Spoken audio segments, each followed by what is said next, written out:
Welcome to Run the Adventure, a podcast about getting the most out of published modules for your tabletop role-playing game. I'm your host, Sid Razavi. Every episode, I take a look at a module to show you where the fun is and how you might want to tweak it to suit your game.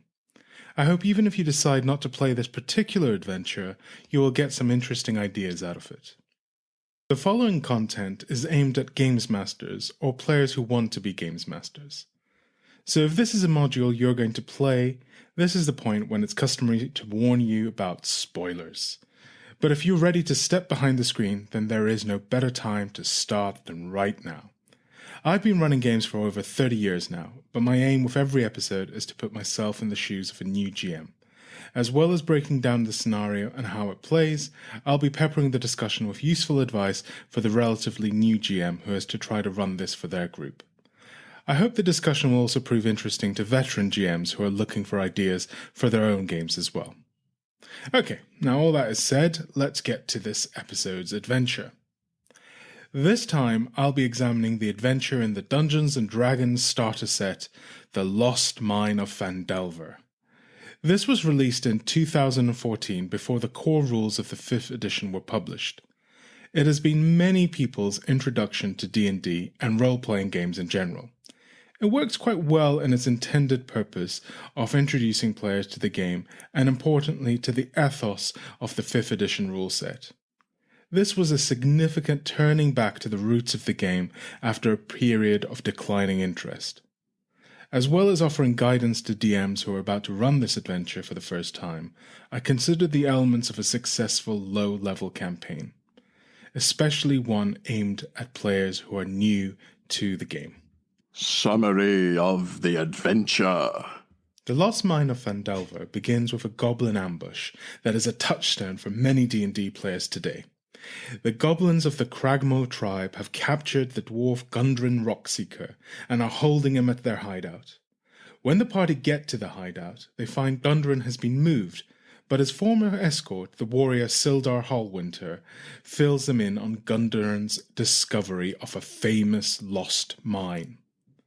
Their only lead as to where Gundren has been moved to is the name Cragmo Castle. After rescuing Sildar, the player characters continue their journey to Phandalin, the town they were on their way to before the ambush occurred. There they encounter the Red Brand ruffians, who try to run them out of town. This naturally leads heroic or stubborn hero types to push back against the gang. The party find the gang's hideout and confront their leader Glassstaff. But they find that Glassstaff is not the one ultimately in charge. Glassstaff gets his orders from the mysterious individual only known as the Black Spider. It was the Black Spider who wanted the party out of the picture. So, with two mysteries to unravel, the party searches for clues that will lead them to this Black Spider or Cragmo Castle. The wilderness exploration leads to several interesting locations along the Tribord Trail in the northern Sword Coast of the Forgotten Realms. There are opportunities to obtain information and help from a banshee named Agatha, then to explore a ruined watchtower and deal with an evil mage either through persuasion or violence. There is also the ruined village of Thundertree to explore with its blighted undead and a baby green dragon. And finally, there is Wyventor, a crag where orcs of the Many Arrows tribe are camping. Whether through obtaining clues from these encounters in the wilderness or by sheer dumb luck, the party will eventually come across Cragmo Castle where the goblins have fortified themselves. Overcoming varying forms of goblinoids and their monster pets, the party will eventually find and rescue Gundren, who can lead them to the Lost Mine. The Lost Mine is located in what is called Wave Echo Cave, a medium-sized dungeon filled with many hazards. The undead and traps, plus a few goblinoids, provide worthy obstacles before the final confrontation with Neznar, the Black Spider, the real boss of the Red Brand ruffians. Once Nesnar is defeated, the party will have saved Phandalin from his evil plots and reclaimed a rich mine for the benefit of the common folk. This marks the completion of their heroic journey and sets them out as local celebrities. Adventure structure. The adventure is split into 4 parts, with each part intended to raise the party by 1 experience level, such that the final part is to be played by a party of 4th level characters. Each part is in a sense its own mini-adventure that links to a whole campaign for starting adventurers. Part 1 is called Goblin Arrows, wherein the ambush occurs and concludes with the rescue of Sildar Hallwinter from the Cragmaw hideout.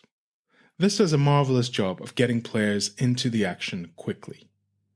A short read-aloud blurb establishes the party as travelling to Phandalin to meet Gundren's Rockseeker. Player characters may have previously established hooks to motivate them further, which can help the plot flow naturally from player choices. The act of defending themselves from the goblins isn't much of a choice, of course. More experienced or sympathetic players may consider taking a goblin captive rather than killing them all. But there is no reason to suppose the players will ask the right questions at this stage. As far as they know, this is just one of the perils of travelling in a fantasy setting. The choice, then, is for further investigation or continuing their journey. Searching for the goblin trail and deciding to follow it back to the goblin lair seems unlikely in some ways. Why go courting for trouble? However, even new players to D&D, perhaps especially new players, are in it for the adventure. So in practice it turns out to be exceedingly common that the party will look around the area and find the trail and decide to follow it. However, this may depend on how the combat with the goblins went. Even with the generous means by which 5th edition player characters can survive harrowing ordeals at first level, they remain incredibly fragile. It is almost expected that one or more of the party will get knocked unconscious by the goblins. Whilst the fact that PCs get knocked down to 0 hit points becomes less traumatic with more exposure to the 5th edition rules, on first blush, players new to the game or those who played more lethal earlier editions may grow very cautious when this happens. Given player character death is more traumatic in this edition, by virtue of its rarity and emotional investment players make in even first level characters, it is interesting how death saving throw can focus the mind on just surviving these early encounters. And it is quite likely that a party of first level adventurers ambushed by the goblins may have this brush with death. Now, assuming the party hasn't run onto town and instead follow the goblin trail, they will find the Cragmaw hideout. This is a simple 6-room dungeon with a couple of areas of interest just outside. It is the perfect introduction to dungeon crawling with the 5th edition rules. It provides sneaky opponents in a lair that makes structural sense.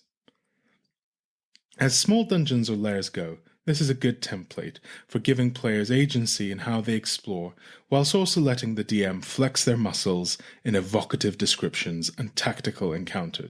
It can be run fairly simply at the table by reading each encounter area, but it can benefit from thinking through each of the potential developments to give the player a sense of how this is a living home for the goblins. As well as beating the goblins, there is the opportunity to be a hero and rescue Sildar, who can act as a powerful companion to the party for the final battle with the bugbear Clark.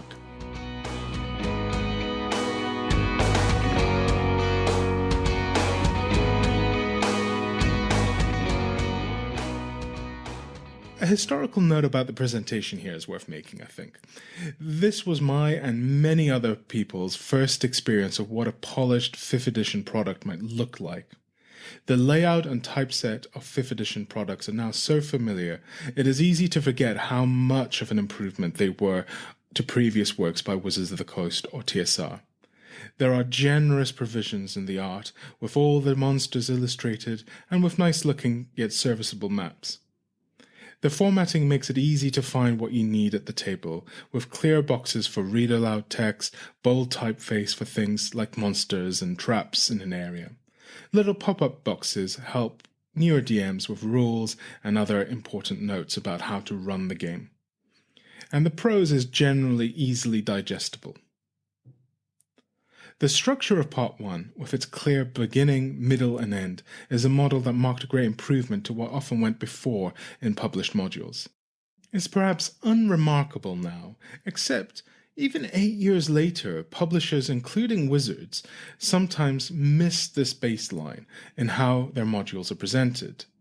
Of course, I can also point to even better layout designs, particularly some of those modules coming out for old school essentials. But it is worth giving credit to Wizards for what they achieved back in 2014.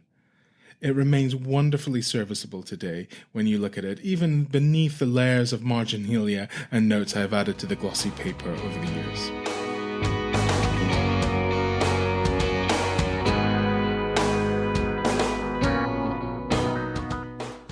Now to Part 2, the Town of Phandelver. Despite this appearing in the second part of the module, it is very much a starter town suitable for a band of adventurers to base their many adventures from. In fact, this is the role it will play in Part 3. However, for now, Phandelver offers the party two things. One, a chance to pick up some quests whilst getting to know the local clergy, commercial and civil authorities, plus a short urban adventure involving the Red Brand Ruffians. The ruffians make their presence known to the player characters in a tavern or on the street. The former encounter involves the PCs intruding on the ruffians' local drinking hole, perhaps because of rumours of the gang's troublemaking in town. The DM should bring out the second encounter on the street if the PCs didn't get themselves involved otherwise. Either way, the ruffians become a nuisance to the party that will likely turn violent unless the party has some other means to subdue the gang members without a fight. The gang's aim is to drive the party out of town, so unless the party puts an end to their activities or leaves town willingly, it's likely they will be bothered by the gang further until one or the other thing happens.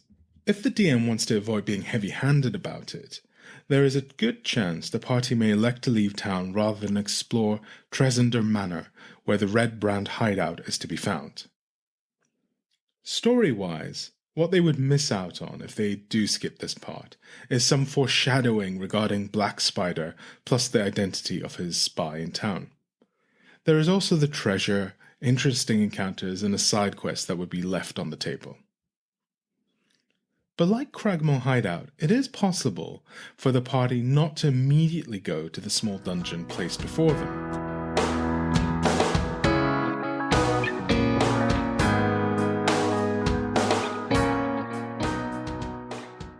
For me, this raises an interesting question about motivating player characters in the 5th edition era of Dungeons & Dragons. It was once the case that all you had to do was to drop the hint of a dungeon or something similar to get a party to go there. After all, that was what the game was about. In fact, players may have squirmed in discomfort if there was too much exposition leading to the start of the adventure, which is when they open the doors to the dungeon and actually get inside. Admittedly, there just wasn't a lot else to do then, and players didn't have expectations that their specific character would be the focus of the adventure, unless you were playing one-to-one or something. Early D&D characters were pretty thin constructs, and it was only after surviving many adventures you might have more of a picture of them than their name and their class. This is not the case with modern player characters. They often come to the table with rich backstories, or at least the very minimum a set of ideals, personality traits, flaws, and bonds that they want to see played out in the game. They are not two-dimensional sets of stats and classes, but attempts at fictional personas that their players wish to explore. This is in fact a question of players' motivation and the kind of players attracted to modern D&D. While expectations were non-existent when I introduced D&D to new players back in the 90s or noughties, or even when the starter set came out in 2014, today even new players have an idea of what D&D is like when they get to the table.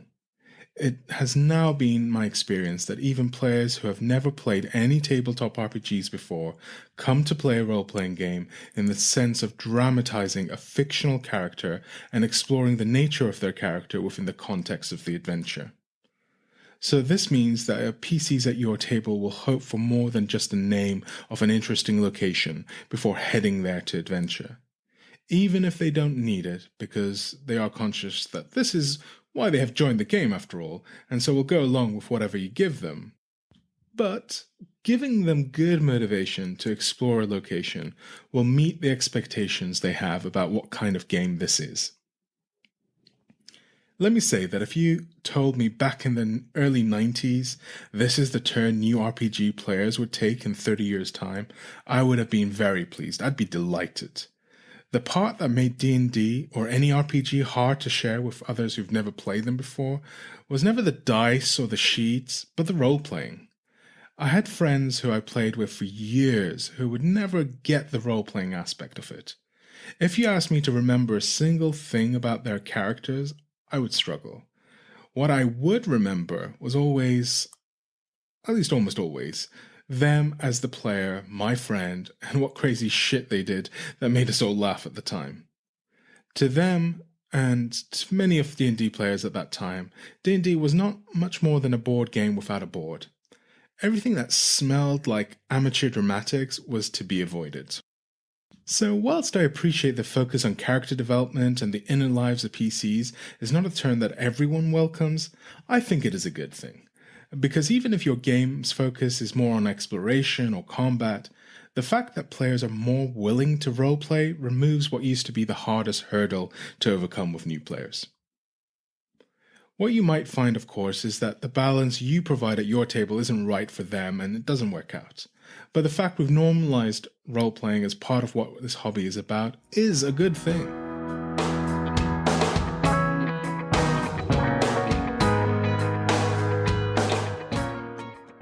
Okay, forgive that long aside, but there's some bearing on these second halves of the two parts of the adventure presented so far. Because it's not always clear that the PCs will be motivated to find Cragmore Hideout in the first part, or the Red Brand Hideout in the second part, unless you've set up a party where there is a strong desire within that party to pursue these leads. The easiest way, of course, is to have your party consist of player characters who are generally motivated to chase down leads and rid towns of evildoers without much prompting. Another thing to note is that mercenary ambitions are not well supported in this edition of D&D. Gold and even magic items are not the motivating things they once were. Even experience points are, for many who wisely switch to milestone leveling, not of much value. So what motivates the modern player character? I'd like to suggest three things. Firstly, their ideals. What they stand for and where they see themselves in the struggle of civilization against chaos, evil, or whatever. Secondly, their historical bonds. Do they belong to a place, to a people, to a family? If so, then this is the lever you will often pull to get them to move forward. Thirdly, their current bonds, foremost to the other player characters and to the players at the table. And to a lesser extent, any real fondness they have towards non-player characters introduced in the game. So returning to the first part of the Lost Mine adventure, if you really want the player characters motivated to follow the goblin trail, you can hint at Gundren's capture by the goblins. Perhaps one of the goblins is sporting an item of clothing or armor they recognize as belonging to Gundren. Perhaps they are using one of his weapons. With the plot hook that they are already on the way to meet Gundren in Phandelver, this should be enough. But if you've already agreed with a player that their character has some personal bond with Gundren, then the motivation becomes even stronger. Likewise, in Part 2, a bit of forward planning in the PC's backstories can motivate the party to deal with the Red Brands and find their lair. Does any of the PCs have a criminal background that could make them a rival to the Red Brands? Alternatively, one or more of the party may have personal bonds to someone in town that is affected by the Red Brand's activity. Ultimately, if you want to make full use of the content of a D&D adventure in this modern sense, you will need to weave the motivations of player characters into the adventure itself. For a published adventure where you are starting with new characters, This is best done by offering suggestions during character creation that will pay off down the line. One thing modern D&D players love is when you use their backstory in the game. So turn that around and draw their backstory partly from what the published adventure is going to offer them. Not all players are amenable to this and want more creative control over their own characters. They want you to write stories based on the hooks they provide. So it's important to establish what kind of game this is in Session 0. To some extent, the characters have to serve the story on offer rather than the story being wholly tailored to the character.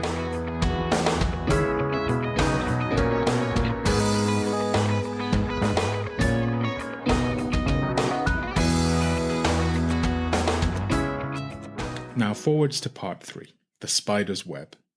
This is a wilderness sandbox adventure which can be very enjoyable. Using Phandalin as a base, whether it has been liberated from the Red Brand Menace or not, the party explores the local region, amassing treasure and clues as to the identity of the Black Spider and the location of Cragmore Castle. There are a variety of possible encounters to be had, which will push the DM to present non-player characters in new ways. Thus far, NPCs have been of 3 straightforward types: enemies to be defeated, allies to be rescued, quest givers and storekeepers. In this part, the status of 2 new NPCs is a more ambiguous matter. The Banshee Agatha and the Red Wizard Cost are under most lights evil entities, but they are not placed as antagonists to be defeated by the adventurers. They are intelligent and have information the PCs could benefit from.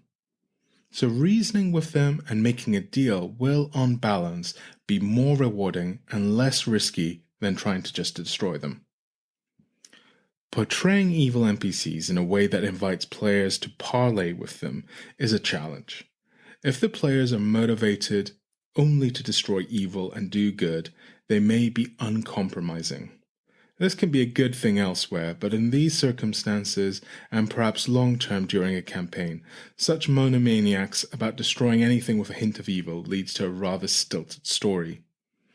Even if your player characters have more nuance and subtlety about them, it remains a challenge for the DM. In the case of Agatha, the Banshee, it is possible to portray her in a way that makes her abhorrence less of a threat. But the Red Wizard Cost begins an open conflict with the players, and only through dialogue may seek an accommodation with the PCs. Even subtle PCs tend to have a kill switch, which is slow to turn off once it's been triggered. Often, there is at least one PC who wants to take matters into their own hands and put an end to the evil thing, usually a big, dumb warrior type. As a DM, you can help the party explore the nuances of these possible encounters by framing this part of the adventure as something other than a romp around the countryside, destroying everything that can be attacked. After all, what this part of the module is about is an investigation.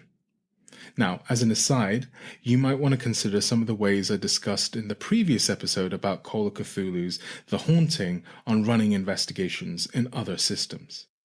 In any case, it can really help new players and D&D players who haven't done an investigation before a great deal if you do 2 things. 1. Clearly state at the start of the session what the PC's goals are, to find out about the Black Spider and the location of Cragmore Castle. 2. Give the players some visible tracker of how their investigation is going. This second part could be a cork board of index cards of previous clues or the equivalent on your virtual tabletop. It could be a simple document with a 2-column table. All it needs is something that they can quickly glance at to see how they are progressing. The best approach to this kind of thing is to delegate both of these tasks, that of reminding the group this is an investigation and that their aim is, plus collecting the information in some trackable visible form, to the players themselves. Ask them the first question at the start of the session a few times and they will do it themselves without prompting.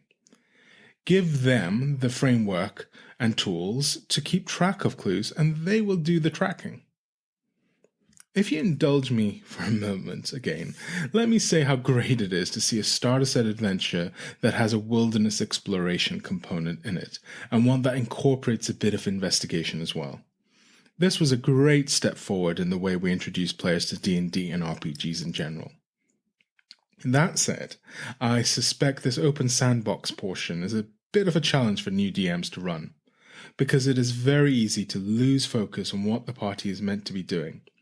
If, as seems reasonable, it takes several sessions to explore the Triboard Trail, the players may get lost without a device to remind them of their objectives and how far along these objectives they have come.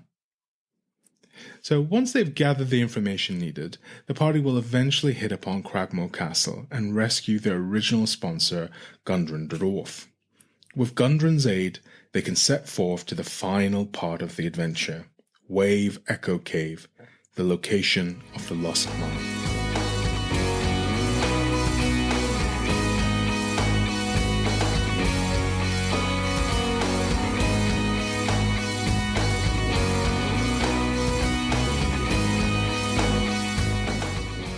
This is the largest dungeon the party will have to explore and is likely to take 2 or more sessions to do so, with the party seeking to rest in between.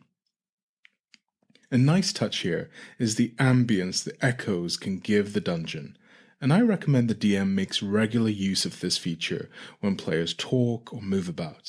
There's a few memorable encounters with the Flaming Skull and the Forge of Spells standing out for me. At this point, the party is composed of very capable adventurers, so there should be a marked shift in how they handle the challenges found within. It may be that what is tested is more the player's wits than their character's ability to beat the baddies. The final encounter with Nesnar the Black Spider should be planned for on pain of underwhelming what has been a fun mini-campaign. Nesnar is not someone who will attack on sight. His curiosity and intelligence will invite dialogue. I drew a lot of inspiration from Bond villains for my interpretation of Nesnar. There is also something to be said for having Nesnar escape after surrendering to the player characters. He will, if he does so, certainly plot his revenge, perhaps with the help of a more powerful enemy for future adventures. After all, a party of adventurers who have grown to be a real thorn in his side are likely to be disrupting some greater evil's plan as well. Where the fun is at. If you're running this for players who are new to D&D, I think that initial ambush by the goblins is where it will often click and the fun rapidly emerges.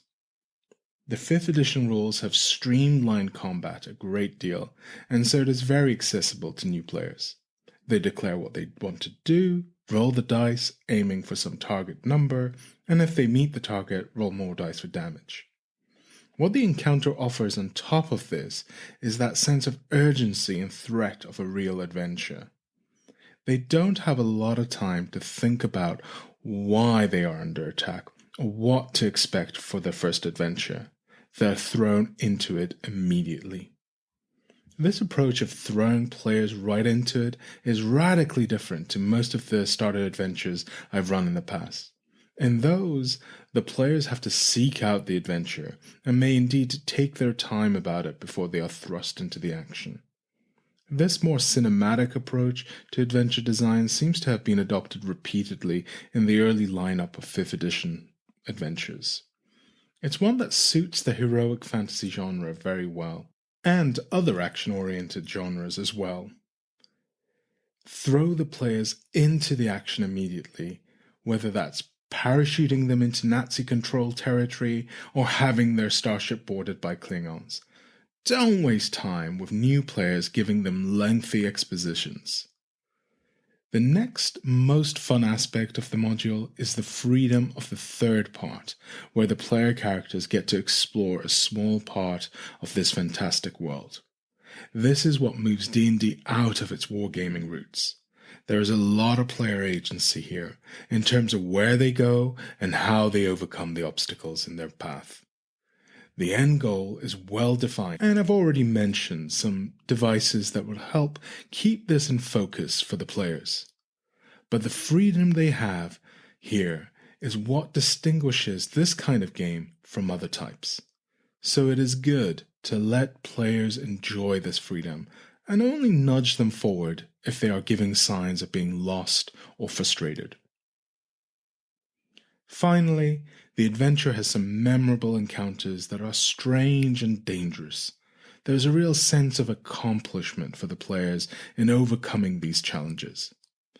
Whilst many of the combat encounters are reiterations of the fight against goblins or various undead, there are a few like the Flaming Skull that will likely be remembered for a good while by your players. What doesn't work? As much as I enjoyed running several of the fights, a lot of the combat is fairly repetitive, especially with low-level characters who have one or two tricks at their disposal. I hit the goblin with my sword is something you're going to hear a lot. The later dungeon designs don't give a lot of tactical options for the monsters, and it'll be very easy to play the more intelligent creatures poorly. It's also clear that some of the encounters were not balanced for the rules as they were published, or as they would later turn out to be through rules expansions. I would strongly recommend you don't introduce much beyond the player's handbook for this, without a lot of care to rebalance the encounters. There's been a steady power creep with later books that will make the mid part of this adventure fairly trivial. I think more could be done to bring the non-player characters alive in ways that would help newer DMs in particular. The freedom to dramatize as you would like may be a blessing or leave you wondering how to make the most of these characters. Likewise, some better advice on how to run the boss-type NPCs in combat in ways that makes the best use of their capabilities and minions would also have been helpful. So let me offer some general advice for the goblins and a few specific pointers for a couple of the bosses. Firstly, standard goblins should really make the most of their ability to hit, run, shooting from around corners and backing away rather than allowing themselves to be surrounded by a party of adventurers. A goblin is not going to stand about in the open if there is any cover or exits available. They have the means to get away and should use them. Larger goblin types such as hobgoblins and bugbears are by their natures bullies who will try to intimidate the enemy by throwing their weight around. On their own, they are liable to be splattered by a party of heroes, so they won't go it alone. Use the weaker goblins where possible to busy the party, or have hobgoblins act in concert. Bugbears are likely to be a challenge toe-to-toe, so they can often just be thrown at a party, but again, a well-rested party is going to make light work of them, so they are rarely placed at the entrance. If your party is clearing out the place, resting, then coming back each time, you will want to restock at least some goblins as buffers, or your bugbears will not pose the challenge they are intended to pose. None of these humanoids are so stupid as to wait around for their own death, or not retreat to a better position to fight if they are caught out in the open. They are not so bloodthirsty as to never cede ground. Likewise, they will prioritize the cloth-wearing person blasting bolts of fire over the heavily armored person swinging the sword if they can.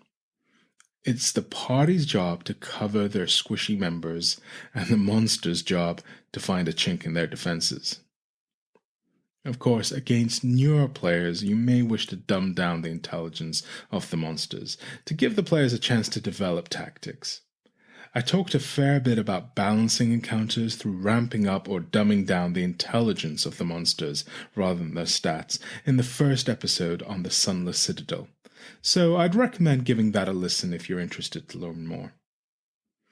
As for the bosses, firstly let's consider the evil mage Glassstaff. His spells are really geared to controlling who can get to him, and frankly, his priority should be escape. He can subvert one of the PCs with a charmed person, avoiding any of his clerical types as being particularly unsuitable for this kind of magic. Then, using a hold person to neutralize any adventurer wielding a melee weapon dangerously. If the PCs manage to get close to him, he must misty step away. If he cannot escape, chances are he will negotiate and try to avoid an all but certain death. Now, Nesner, the Black Spider, has more capability to face the party, although his main activity should be getting his spider minions to do the heavy lifting, whilst he sows confusion and chooses his targets fairly carefully. It would be unthinkable, unless he is caught napping, that he would not already have cast mage armor on himself at the first sign of intruders in his lair. He will almost certainly deploy darkness early on to throw the enemy into a disadvantageous position. This should be positioned to make approaching the drow more difficult. His spiders should ideally flank the party, coming as they do from the ceiling. With the aid of fairy fire, the spiders can quickly busy themselves on the rear ranged combatants or spellcasters. You may be tempted to use the spider staff against approaching melee player characters, but this would be a mistake. With an average 5 points of damage, it is a desperate move against a 4th level character to put the wizard in melee range. Instead, using the darkness and invisibility spells as needed, Nesner should seek a good spot to use his Ray of Frost or Magic Missile to support his spiders. One trick that should be considered to be used immediately is casting Suggestion on a dumb-looking fighter or barbarian type and sending them as far away as you can. How it played. Recalling my experience with this back when it came out, I remember playing it with a group of friends, most of whom had played earlier editions of D&D. This was more an introduction to the new edition for us. I remember some ambivalence about how much more challenging some of the early encounters seemed to be amongst my players. For some, it was welcome news, but for those more used to 4th edition's heroic phase of the player characters starting fairly early on, it was quite a change to how they saw D&D player characters. Personally, I like the increasing challenge that returned to the roots of the game. It seemed like the humble goblin was worth encountering in an adventure game. The story elements were a little pedestrian for my regular group. They were used to my more elaborate, some would say convoluted, homebrew campaigns. Still, if it all seemed somewhat predictable, it was enjoyable nonetheless. There were admittedly few surprises here in the plot, and whilst the sandbox element offers the promise of a different storyline each time, in practice it plays fairly linearly, almost as any old-school adventure would do. The fact that it has a clear story is perhaps the main cultural change to what makes for an adventure. Older modules just didn't give you a sense of where the story would go. They'd give you the premise, and then they'd throw you at it. Where here you have a clear beginning, middle, and end to the story. A few years later, I managed to run part 1 of the module for players brand new to D&D, or indeed any tabletop role-playing game. It worked well. We had a lot of fun. These groups were composed of gamers who had either played online RPGs like World of Warcraft or were avid board gamers. So with them, I spent a fair bit of time reframing the mechanics in terms familiar to them. I don't think many of them became avid role players afterwards, so objectively, I may not have achieved my intent or the intent of the starter set in bringing new people to D&D. Still, as I said, it was a lot of fun and they got a sense of what this hobby is all about. Finally, as it's been a while since I ran this around the table, I recently decided to play it online using Roll20. It was free to get the module during the month of April, and so I couldn't miss that opportunity. And it was a good opportunity because I needed to refresh my memory about how this actually played. I like to think I've learned a few things over the years about running D&D 5th edition games, but I still learned a lot about the new player experience for D&D and the many expectations they have. I offered to run this for players who were brand new to the game and had never played anything like a tabletop role-playing game, online or otherwise. We all had a good time, but perhaps I felt it lacked the sense of wonder I used to see in players when I first introduced them to D&D. Although none of the players had played any D&D before, they had all seen enough streamed games that they came to the table with some fairly fixed ideas about what to expect. It was still very enjoyable, although we didn't get past part 2 in the time I had allocated to running this. Make it your own. For the DM looking to lift elements of the Lost Mine for their own campaign, there are some obvious points from which your campaign could diverge. The Goblin Hours of Part 1 could easily be the start of a completely different adventure. The Cragmore hideout is a lovely bit of dungeon design and a nice map to boot, and as first level baddies go, goblins are a lot of fun. Phandelver is also a decent hub town from which to base any sort of adventure going forward. In fact, it is well established in a wider community for 5th edition D&D with a lot of resources to draw upon. For example, there are a plethora of supplements and adventures from independent writers and map makers on the DM's Guild website you can check out. I would caution about overextending the campaign's middle section with additional content. The pacing of the campaign feels about right to me, and getting to the end can spur players on to further adventures. Whereas drifting without reaching the end until everyone is pretty exhausted of the main storyline will likely prove unsatisfactory. It is also possible to take the starting campaign around Phandelver and the Lost Mine and weave in elements from later official adventure books from Wizards of the Coast. The focus on the Sword Coast region of Erin in many of the early adventure books does aid in building a consistent campaign aimed for higher level characters, if you can manage it. Now, stripped of the specifics of the mini-campaign itself, what we have here is a great structure for a low-level campaign. This can be summarized as consisting of the following. 1. A quest and backstory that takes the party towards a starting adventure hub town. 2. An exciting incident on the road that gets them into the action quickly. 3. An urban menace that has to be dealt with to make the starting town a safe spot from which to venture further. 4. A sandbox wilderness adventure with a strong end goal to tie the encounters together. And 5. A final dungeon where the big bad evil can be defeated.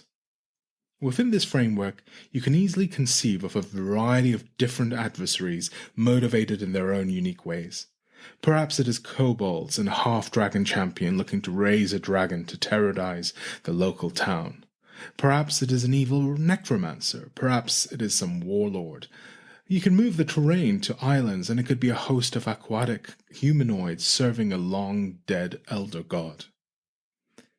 In terms of preparation, the Lost Mine gives a good basis for how much or how little needs to be put together for the first 5 levels of D&D play. An opening encounter, a small dungeon, a town with the key provisions and interesting NPCs, a wilderness map with some exciting locations, a final larger dungeon. As a model for building your own introductory D&D adventure, it is a very useful one. And finally, The Lost Mine marked a transition point to a kind of D&D that has taken over the world to become a cultural mainstay. As such, it has done a great job in introducing players to RPGs, although not everyone who plays The Lost Mine is likely to become a hobbyist. Still, I think there is a lot to learn from it, and most importantly, it is a lot of fun to play. I'd also like to suggest it is a better size for a campaign for most people than many of the epic hardback books Wizards produce later on. It has a satisfying conclusion within a reasonable amount of playtime. I think it is fair to say that the adventure will play well right out of the box, although pacing the wilderness section and retaining some focus for the players will be something to be mindful of. The story is a little predictable, but this may not matter too much in terms of having fun at the table. Overall, this is a reasonably successful introduction to the 5th edition system, but admittedly, not one Wizards felt secure in, given their later efforts at a starter set with the Essentials box set. But that is a topic for another episode.